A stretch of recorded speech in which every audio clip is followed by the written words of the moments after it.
ZEE5 app download করুন আর দেখুন সম্পূর্ণ এপিসোড একদম বিনামূল্যে।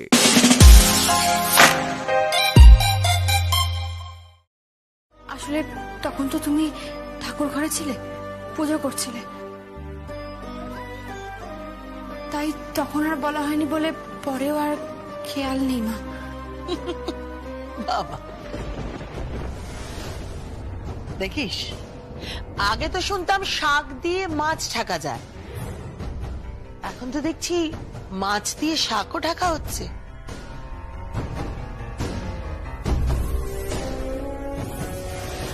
কেডা বলেছিল? কেডা বলেছিল তোমারে গীত দিদিমণির নামে মামলা করতে? কেডা বলেছিল তোমারে? কটা দিন আমি বাড়ি ছিলাম না, তার মধ্যে কি মনে করেছ কি তুমি? হ্যাঁ, কটা দিন বাইরে ছিলাম, তুমি ভেবেছো সংসারে কথা হয়ে গিয়েছ নাকি? যা সিদ্ধান্ত নেবে তাই হবে। কিসের জন্য গেছিলে তুমি? কিসের জন্য গেছিলাম মানে? তুমি তোমার বাড়ি ঘর তো দেখতে গেছিলে? হ্যাঁ গেছিলাম তো। তো কি দেখেছো? হ্যাঁ, কি দেখেছো বলো? ধ্বংসস্তূপ ছাড়া কি দেখেছো? ওখানে গীত দিদিমণির ওষুধের কারখানা হবে। আমাদের থেকে সবকিছু কেড়ে নিয়েছে, নিঃস্ব করে দিয়েছে আমাদের। সহায় সম্বলহীন আমরা কতগুলো মানুষ, তারপরে তুমি ওদের হয়ে কথা বলছো? হ্যাঁ বলতিস, ওদের হয়ে কথা বলবো আমি? আমরা বহু পুরুষ ধরে ওদের নুট খেয়েছি, ওদের সঙ্গে নেমো খারামি করতে পারবো না আমি শিউলি। ওদের বাড়িতে ঢাক বাজিয়ে, পুজোর সময় ঢাক বাজিয়ে আমাদের পেট চলে, সংসার চলেছে আমাদের। আমার বাপ ঠাকুর দাদা যেখানে ওদের অনুগত ছিল, সেখানে তুমি তোমার কি ভীমরতি হয়েছ? শোনো, আজই কোর্টে গিয়ে মামলা তুলে নেবে তুমি। আমি মামলা তুলবো না। মামলা তুলবা তুমি? না, তুলবো না, কিছুতেই না। মামলা তো শিউলি, শিউলি আমার কথা শোনো, মামলাটা তুলে নাও বলতে স্যার। এই দেখো আমার মাথার দিব্যি, তুমি যদি মামলা না তোলো তাহলে কিন্তু। কি বলছো কি তুমি? ওরা আমাদের মেয়েটাকে মেরে ফেলতে চেয়েছিল। ওরে বাবা, মেরে ফেলতে চাইনি, ওদের সঙ্গে কথা হয়েছে আমার, ওটা একটা অ্যাক্সিডেন্ট ছিল। তো হঠাৎ তোমার মেয়ে সামনে এই যে গিয়েছে। আচ্ছা বাড়িটাই যেখানে নেই, সেখানে ওই ঝামেলা করার দরকারটা কি ছিল? বাড়ি নেই মানে? কে বাড়ি ভাঙার? কে ওরা? কে? আরে ওরা সব সব ওরা কেন বুঝতে পারছো না তুমি? ওই ওই জমি ওদের, বাড়ি ওদের, এই জীবন ওদের। শোনো শিউলি, ওরা যদি আমার মেরেও ফেলে, তাহলে শরীরের সব কটা হাত দিয়ে আমি ওদের সেবা করবোই বলতে এলাম তোমার। তুমি এক্ষুনি চলো, ওই বাড়ি যাই, যে বলি সব ভুল হয়ে গিয়েছে আমাদের, সব মামলা মোকদ্দমা আমরা তুলে নেবো। চলো। মামলা মোকদ্দমা উঠবে না বাবা।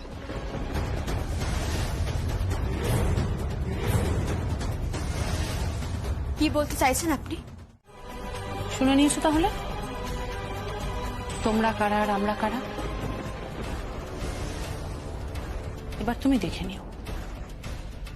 শোনো যমুনা বৌদি, রায় পরিবারের ছেলেকে মাথা মুড়িয়ে বিয়ে করে মাথা ভর্তি সিঁদুর পরে শুধু ঘুরে বেড়ালেই না রায় পরিবারের বউয়ের মর্যাদা পাওয়া যায় না। সেটার জন্য একটা পেডিগ্রি দরকার। পেডিগ্রি? তোমার কি পেডিগ্রি? সেটা তোমার ব্যবহারই পরিচয় পাচ্ছে, কিন্তু তোমার অর্থে পরিচয় পাচ্ছে, তোমার অহংকারে পরিচয় পাচ্ছে। তবে এই অহংকার একদিন চূর্ণ হবে, চূর্ণ হবে কি। তবে হ্যাঁ, আমি কিছু করবো না, আমি তোমার পাশেই থাকবো, কোটাও তোমার পাশে দাঁড়িয়ে তোমার হয়ে কথা বলি। কিন্তু তা সত্ত্বেও তোমার এই অহংকার একদিন চূর্ণ হবে, আর সেই অহংকার চূর্ণ করবে স্বয়ং ঈশ্বর।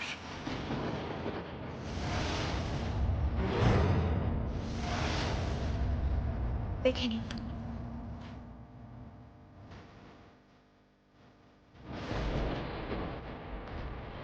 গীত আমার মেয়ে, তার সঙ্গে তুমি ভবিষ্যতে এইভাবে কোনো কথা বলবে না।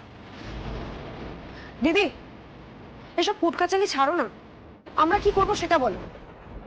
স্বয়ং কেদার রায় যখন অনুমতি দিয়েছেন, তখন আমার তো কিছু বলার থাকে না।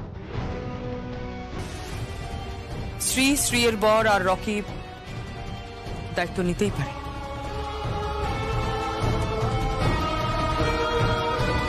যমুনা, আমার কথা শোন, সঙ্গীতকে তুই বোঝা, ও যেন ওই নতুন চাকরিতে জয়েন না করে।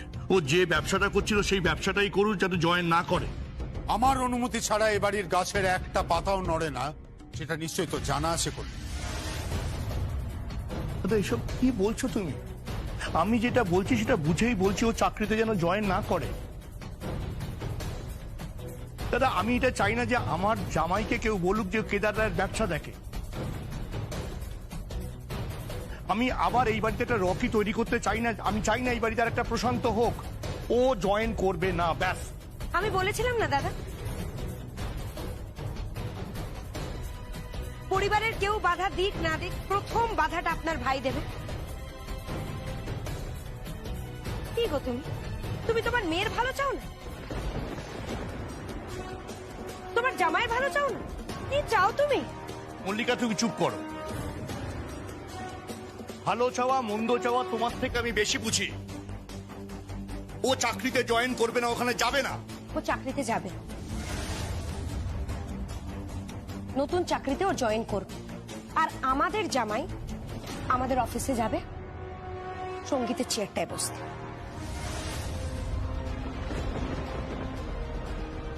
তুমি আর পিছু টেকো না। ছোট বৌদি, সমস্ত কিছু রেডি।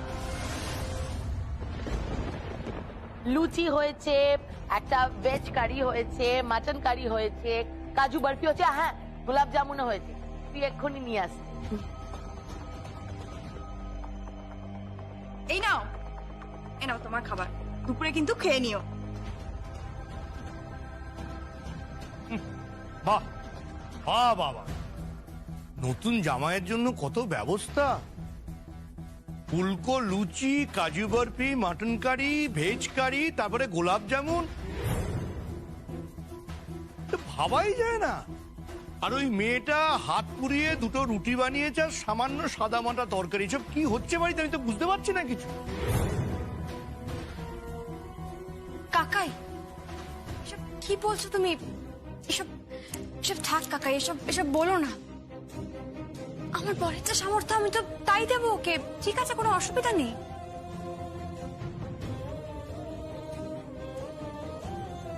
কিসের সামর্থ্য? ও এই বাড়ির রাজপুত্র, আগামী দিনের রাজাও। ওই ব্যবসা সামলাবে। তাছাড়া সঙ্গীতকে আমি আমার সন্তানের মতো করে দেখি, তোকে আমি দেখি আমার মেয়ের মতো করে। এইসব আমি কিছুতেই বরদাস্ত করবো না, কিছুতেই হবে না এসব। বললেন তুই কিন্তু বাড়াবাড়ি করছিস। পারো না। তুমি বোধহয় ভুলে গেছো যে মুখাগ্নি করবার অধিকার থেকে আমি তোমাকে বঞ্চিত করেছি। বাহ বাহ, একজন পিতা তার সন্তানকে এতটাও আঘাত করতে পারে আমি কল্পনাও করতে পারি না। আপনার শুধুমাত্র অর্থই আছে জমিদার কেদার রায়? মায়া, মমতা, ভালোবাসা, মন, বিবেক কিচ্ছু নেই আপনার।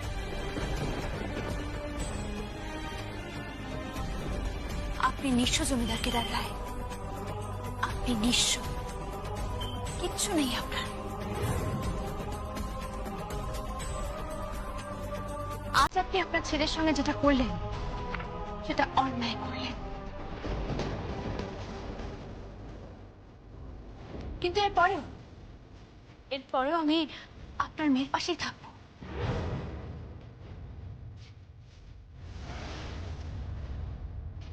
আদালতে আপনার মেয়ের পাশে দাঁড়িয়ে আপনার মেয়ের হয়েই কথা বলবো, কারণ আপনি মুহুর্মুহু পাল্টাতে পারেন, আমি পারি না। সেটা আমার কাছে নেই মিস্টার কেদার রায়, আমার কাছে নেই। বাবা চলুন ছোট কথা। যমুনা, যমুনা যাস না, যমুনা থেকে তুমি যাবে না। কি বলছো কি দাদা? না, যাবে না। দাদা বাড়ির ছেলে বাড়ির বউ চলে যাচ্ছে, আমি যাবো না। না, যাবে না, যাবে না। তুমি এখানে দাঁড়িয়ে দাঁড়িয়ে ঢং করছো কেন? হ্যাঁ, চলো। জামাই, শ্রী, চ, এসো। তুমি দাঁড়িয়ে রইলে কেন? চলো। চলো।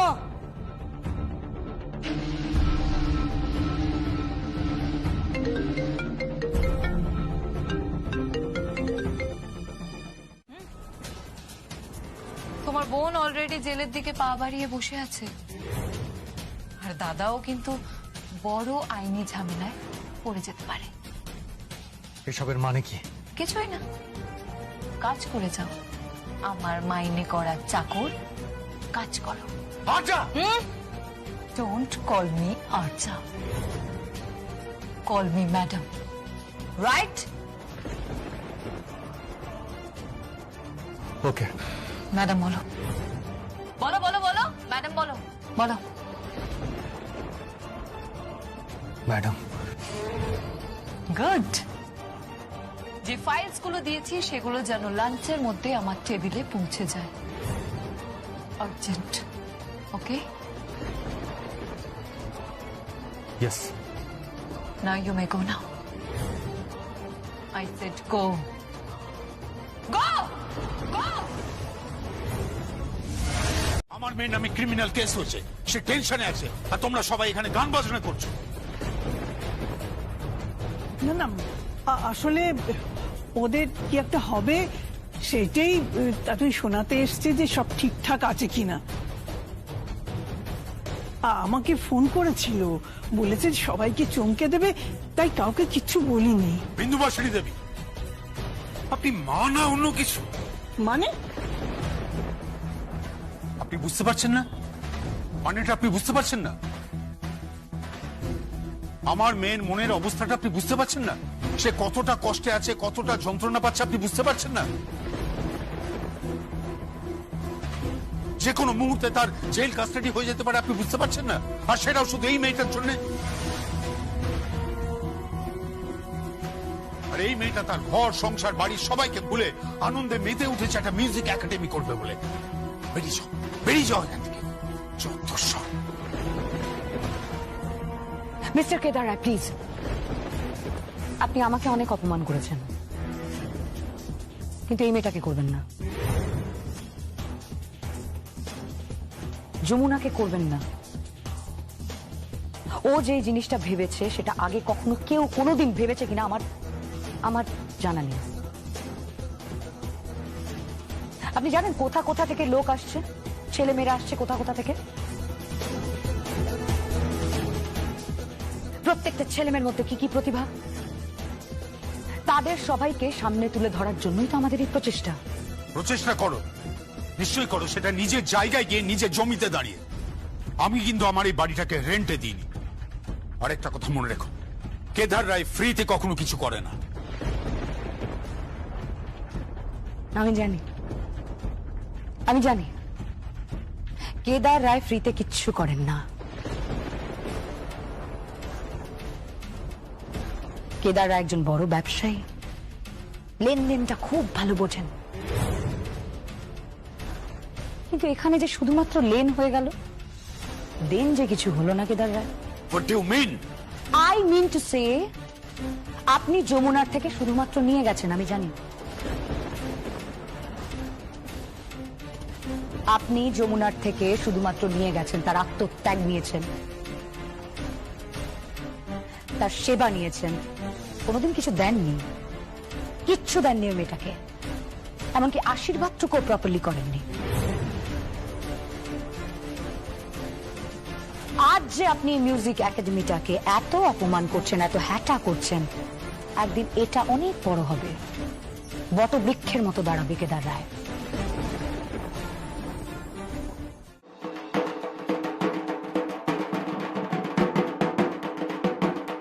কিছু অর্থ সাহায্য দিয়ে যান বাবু, কিছু সাহায্য করে যান। আমাদের বাড়ি ঘর তো সব ভেঙে গেছে, আমাদের একেবারে ভিখিরি দর্শক। কিছু অর্থ সাহায্য দিয়ে যান বাবু, ধন্যবাদ। সাহায্য করে যান আমাদের, আমাদের ভিখিরির অবস্থা। ভগবান আপনাদের মঙ্গল করবেন বাবু, সাহায্য করুন বাবু, একটু আপনারা আমাদের সাহায্য করুন।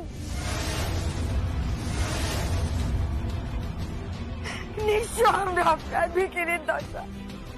ভগবান আপনাদের মঙ্গল করবেন বাবু।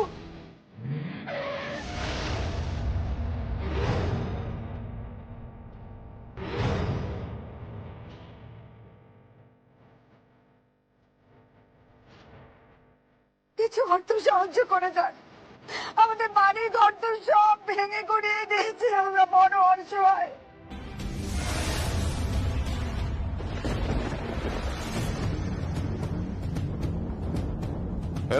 ভিক্ষে ধর।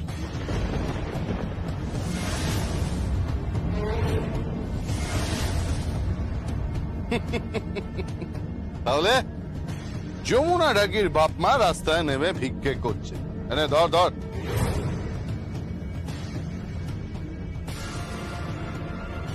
মাফ করবেন বাবু, আপনার নিজেরই তো টাকা নেই। আপনি নিজেই তো ঠান্ডা ঘরে বসে কেদার রায়ের থেকে হাত পেতে ভিক্ষে নেন। আপনি কি টাকা দেবেন? ভিখিরির থেকে কখনো ভিক্ষে নেওয়া যায় না। আমাদের চোখে চোখ রেখে তোদের বংশের কেউ আজ অব্দি কোনো কথা বলেনি। দেখেছো দাদা ওর কত বড় স্পর্ধা। ও সবার সামনে দাঁড়িয়ে কেদার রায়কে অপমান করছে। তোর এত বড় সাহস! আমি বলি কি দাদা, এদেরকে ঘরে নিয়ে গিয়ে আচ্ছা করে চাপকান।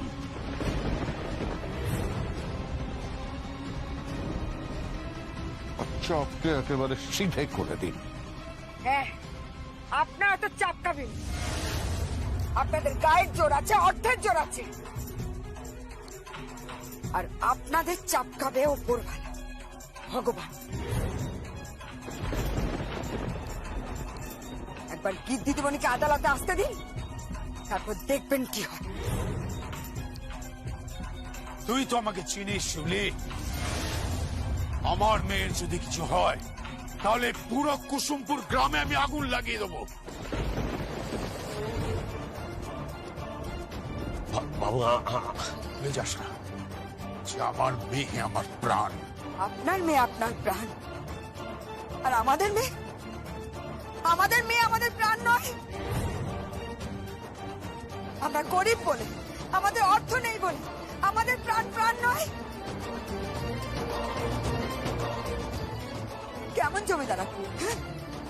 কেমন জমিদার আপনি? এ কেমন বিচার আপনার? চুপ করে দাঁড়িয়ে আছো কেন? টাকাটা মুখের উপর ছুড়ে দাও। চুপ করো তুমি। কর্তাবাবুর কথা আমি অমান্য করতে পারবো না, এই কথাটা মনে রাখবা তুমি। বাবু বাবু আপনি যা বলবেন তাই হবে। ঠিক আছে, তুই এক কাজ কর, এই টাকাটা নিয়ে আপাতত কোনো একটা ঘর ভাড়া করে থাক, বাকিটা আমি দেখছি। ঠিক আছে? তবে ভালো কথা, তোর বউ তোর মেয়ে কেউ যেন কোর্টের দিকে না যায়, মানে কেউ যেন গিয়ে কোর্টে কোনো সাক্ষী না দেয়। আর এটা আমার আদেশ মনে করতে পারিস।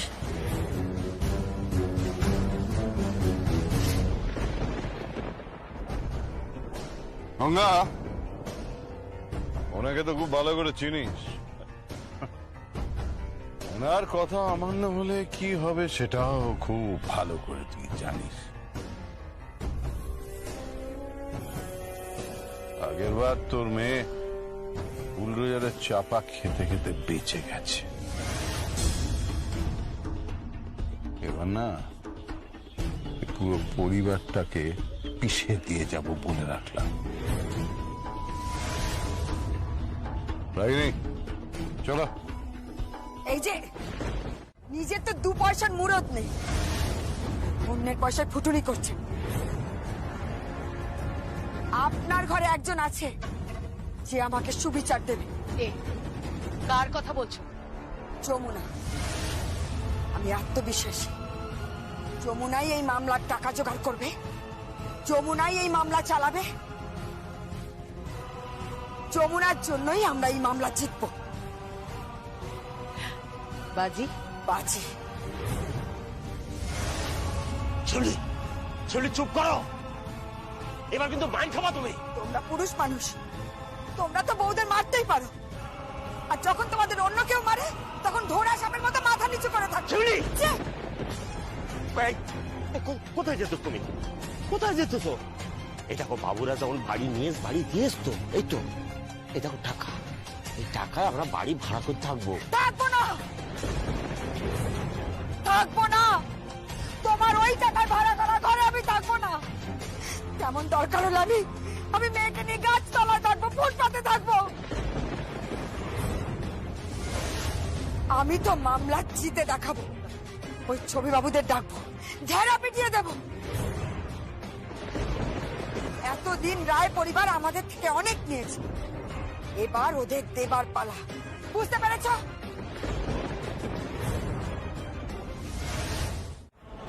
এই সংসার টুকরো টুকরো হতে পারে না। যতদিন যমুনা আছে ততদিন এ সংসারে কিচ্ছু হবে না, সব ঠিক থাকবে।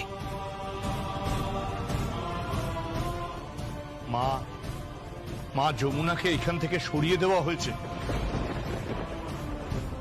বেশ করেছে এখান থেকে সরিয়ে দেওয়া হয়েছে, বেশ করেছে। কত বড় সাহস! হ্যাঁ, আমাদের বাড়ির মেয়ে গীতের বিরুদ্ধে কেস চলছে আর দাঁড়িয়ে দাঁড়িয়ে দেখছে। শেয়ানা মেয়ে একটা। যমুনা শেয়ানা নয়, ও যা করেছে ঠিক করেছে। তোর পরিবারের লোককে যদি এরকম করা হতো তাহলে তুই কি করতিস? অন্তত আদালতে যেতাম না বড় বৌদি। আদালতে যমুনা যায়নি, তার মা গেছে, কারণ তার সন্তানের প্রাণ সংশয় হয়েছে। তুই তো মা, তুই বুঝিস না? না না, বুঝি না, আর বোঝা দরকার নেই বড় বৌদি, অনেক বুঝে নিয়েছি। একটা কথা কান খুলে শুনে রাখো ছোটদা, তুইও শুনে রাখ কিন্তু। হ্যাঁ, আমি দাদার কাছে যাচ্ছি। বড় বৌদি, আমি দাদার কাছে যাচ্ছি আর দাদার সঙ্গে গিয়ে কথা বলছি যে শ্রীয়ের বর যদি কোম্পানিতে জায়গা পায় তাহলে আমার বরকেও একটা বড় জায়গা দিতে হবে।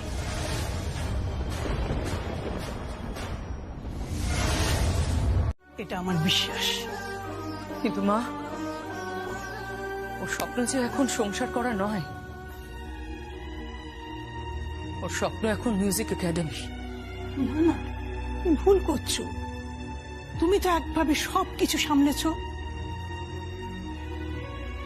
ও তো তোমার শিক্ষায় শিক্ষিত, দেখে নিও। ও একদিকে যেমন মিউজিক একাডেমি সামলাবে, আরেকদিকে ঠিক সংসারটাকেও সামলাবে। তুমি কিচ্ছু ভেবো না।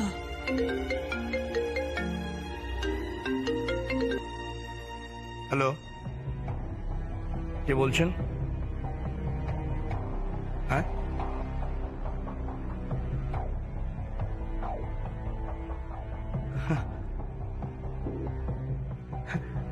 Great great. তাথই কি, thank you so much, thank you. রাখছি। হ্যাঁ মা, মা মা কি হয়েছে বলবে তো? আরে বাবা, জমে গেছে। অনেক দুঃখের খবরের পর অবশেষে একটা আনন্দের খবর এসে পৌঁছেছে। কি হয়েছে বাবা? হ্যাঁ, খবরটা হচ্ছে যমুনা মিউজিক একাডেমির চেয়ারম্যান হয়েছেন বিন্দুবাসিনী দেবী, এক বিখ্যাত তবলা বাদক। আমি কি হয়েছে? চেয়ারম্যান। যমুনা তোমাকে সবার উপরে স্থান দিয়েছে, সবার উপরে তুমি। তাছাড়া আর একটা কাণ্ড করেছে যমুনা, তোমার যে গুরু আছেন না, তার নামও উল্লেখ করেছে। সত্যি? হ্যাঁ সত্যি। দেখো, কেদার রায় তো তোমাকে ঘরে বন্দি করে রেখেছিল, কিন্তু যমুনা তার একাডেমির মাধ্যমে সারা বিশ্বকে জানাবে যে এক বৃদ্ধা কি অসাধারণ তবলা বাজান, তার কি অসাধারণ দক্ষতা। দেখো, তোমার প্রতিভাকে তো কেদার রায় দমিয়ে রেখেছিল না, কিন্তু এভাবে তো দমিয়ে রাখা যাবে না, সেটা যমুনা প্রমাণ করলো। তাছাড়া এবারের আর একজন মহিলাকেও ওই একাডেমির সচিব পদে নিয়োগ করা হয়েছে। কে? ওই ভদ্র মহিলা।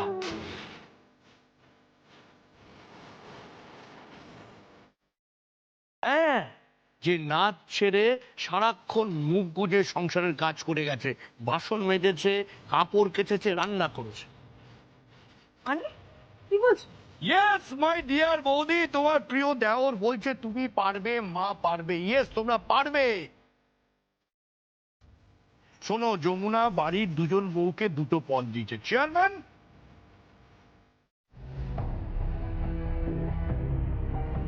Sit down please.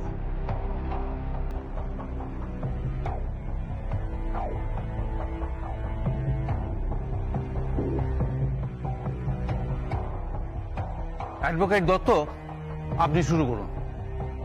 Yes your honour. Your honour, আজকের এই কেসটা খুব সিম্পল কেস, খুব সিম্পল। এই কেসে অভিযুক্ত গীত সেন,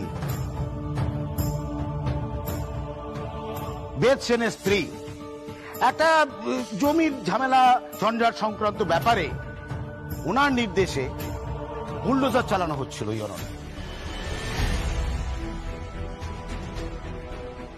সেটি গঙ্গা দাসের বাড়ি।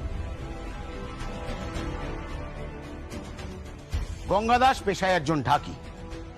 তার ছোট মেয়ে এই আদালতে উপস্থিত আছে ইওর অনার। তার ছোট মেয়ের ওপর সেই বুলডোজার, আমি বলতে চাইছি your honour, this is a simple case of attempt to murder. Objection your honour, objection over ruled. আচ্ছা, আপনি দিল্লি কোর্ট থেকে কবে এলেন? আমি গতকাল ফিরেছি মিলন।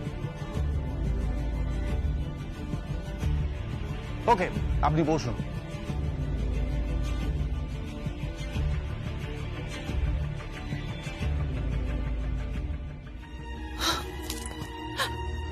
ঠাকুর, আমি কোনোদিন তোমার কাছে হাত পেতে কিচ্ছু চাইনি ঠাকুর, কিচ্ছু চাইনি। হাত চাইছি আমার পরিবারটাকে তুমি রক্ষা করো ঠাকুর। এই ধ্বংসের হাত থেকে আমার পরিবারকে তুমি বাঁচাও। আমি যমুনাকে নিজের থেকে বেশি বিশ্বাস করি ঠাকুর, আমি নিজের থেকে ওকে বেশি বিশ্বাস করি। আমি জানি না কেন ওখানে, তবে তুমি আমার মান রেখো ঠাকুর, তুমি আমার মান রেখো। আমি যেন সকলের কাছে ছোট না হয়ে যাই ঠাকুর, তুমি আমার মান রেখো।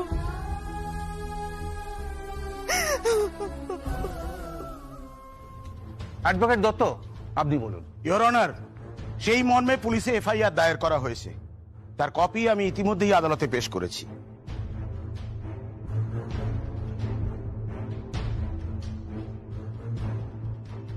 ওই ফাইলটা দেখলেই আপনি বুঝতে পারবেন ইওর অনার, কিছু সার্কামস্টেন্সিয়াল এভিডেন্স আছে, কিছু উইটনেসও আছে।